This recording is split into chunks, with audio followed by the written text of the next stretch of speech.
আসসালামাইকুম। পেঁয়াজ ভেজে নিচ্ছি, চিংড়ি ভুনা করবো, আদা রসুন জিরা হলুদ মরিচ নিয়েছি, লবণ, টমেটো দেবো, আর এখানে মিষ্টি কুমড়ো ভাজি দেবো। টমেটো কাঁচামরিচ ধনিয়া পাতা দিয়ে দেবো। আদা রসুন জিরা ধনিয়া সব টমেটোর সাথে কষিয়ে নিয়েছি, 3টে টমেটো দিয়ে। এখন চিংড়িটা দিয়ে দিলাম, নেড়ে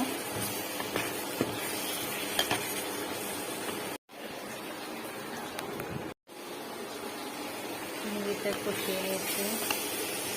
এখন পানি দিয়ে দিব, জাল করে দিব, ধনিয়া পাতা দিয়ে নামিয়ে নেব। চিংড়িটা আমার হয়ে গেছে, ধনিয়া পাতা দিয়ে দিয়েছি।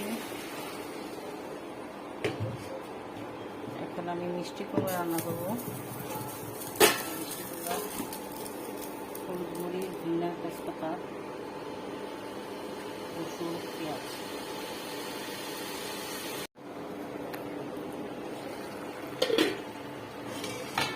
চিংড়ি আমার হয়ে গেছে, আমি মিষ্টি কুমড়া রান্না করছি। মিষ্টি কুমড়োটা হয়ে গেছে, ধনিয়া পাতা দিয়ে দিচ্ছি।